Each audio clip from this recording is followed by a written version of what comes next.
those some of the guys at the background, their parents, they were there too, you know. And I mean, this for us is what we're talking about. It's a total package for everyone.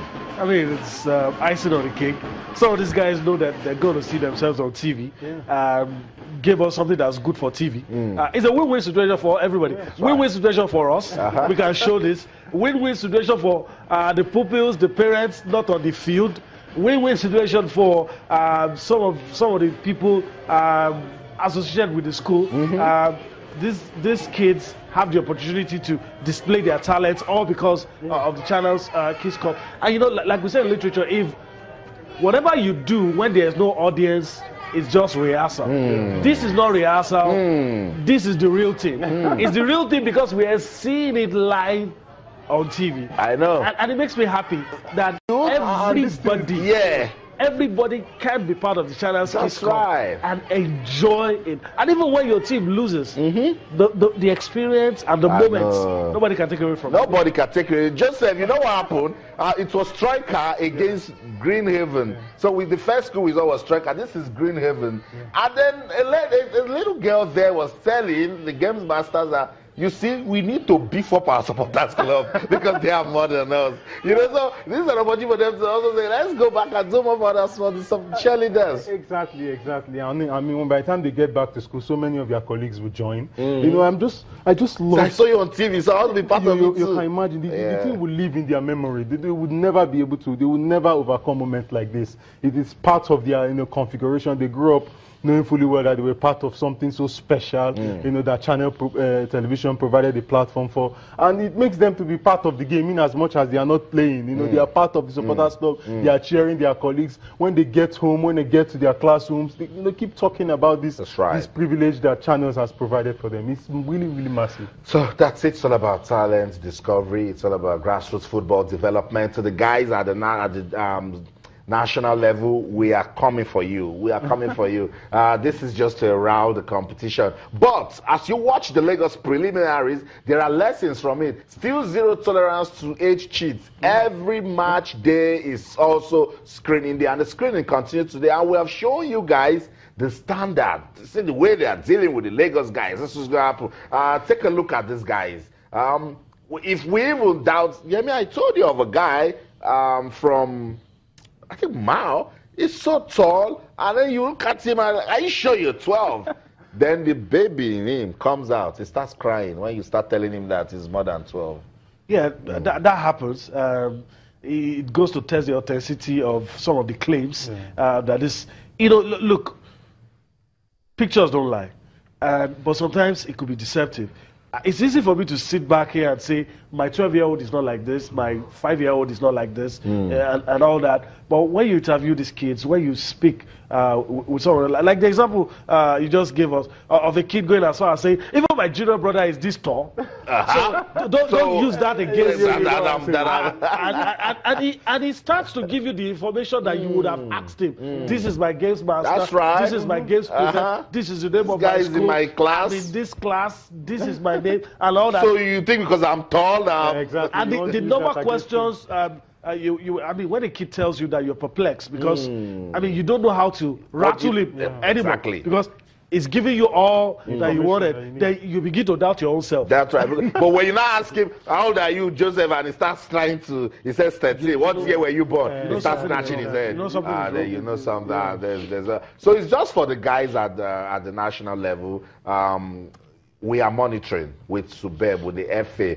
Good thing is some of you guys are already telling us when you play your finals. We have that for Rivers, we have that for Edo, Kogi, they have concluded theirs. So we have our eyes on ground. But see what we're doing in Lagos. See the Lagos guy, keep it to start. And you know why? The Lagos guys are now saying, you guys go hard on us. When the guys from the nationals come, we see some big guys and then they start beating us. But we want to change that. It doesn't happen in 1, 2, 3, 4, 5 years, but we're already fighting age cheats. Yeah, definitely. I mean, this is something that we have to be very careful about, ensuring that the right people get the right opportunity. People who are not qualified don't come in and begin to make a mess of the entire process. It's something that is a welcome development. Yeah. So scrutiny is good. Yeah, very. It helps. And if anything at all, we will ensure we double the efforts. You know, a lot of people have said that we're probably lax with those who come outside of Lagos, and it's not true. It's not true. I know the hard work most of you guys have put into all of this, and you know, like you said, I like what you said yesterday. That you have qualified is not a guarantee. No, we'll take any question mark out. You know, we'll still have to do, you know, like what they do, due diligence, fit and proper, what they call it in the UK. We just do what is ours, and then we'll see. And, that's right. You know, you just have to fall in line. You have to comply.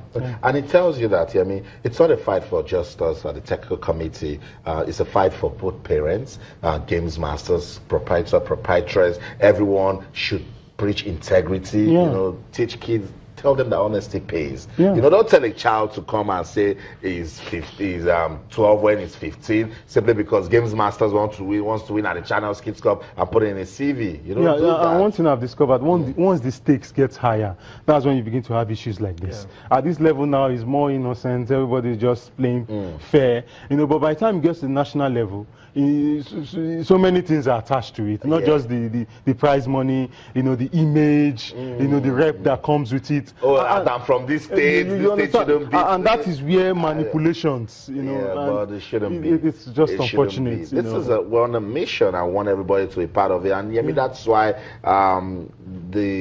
the prize money is the same. What the first person gets is what. As long as you compete at the national level, everybody gets the same thing. I like the list that you reeled out just now of all the people.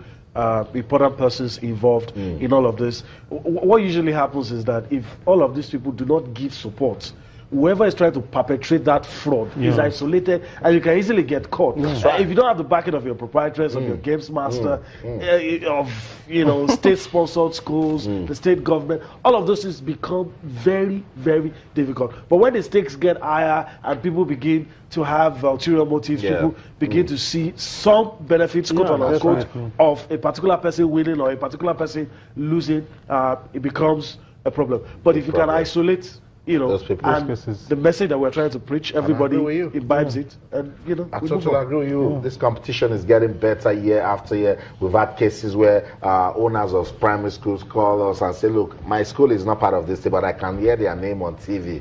We are not taking part in this competition." We've had a little boy say, "This guy is not in my school." So you see, in the end, we are winning. This is the 9 of the Channels National Kids Cup. Tomorrow will be day 3. We'll come back to give you all the lowdown. Let's talk about the Nigeria Professional Football League now. Rescheduled games played today. Win-win for Rivers United and Enugu Rangers. Breath of fresh air, light at the end of the tunnel. But good win for Enugu Rangers. I thought they were going to spill it. I thought they were going to. It was going to be difficult. Chibuzomadu missed a penalty. Daniel Eto scored for them, but they needed to win and they had to just win. I didn't doubt Rivers United against an opponent like Remo Stars. I didn't have any doubt. For Rangers, I felt the Cathedral wasn't as intimidating as people make it look. It's not the same Cathedral of last season. And Plateau United will probably fancy their chances of getting something. Well, it didn't happen, but good one for Rangers. You can now safely say that they're turning, everything is turning around. Because right now they're 16th on the table. Joseph, I'll get you talking. Let's go on another break. When we come back, we'll be listening to the team manager of Enugu Rangers. We'll talk about Rivers United. Don't go anywhere. Stay.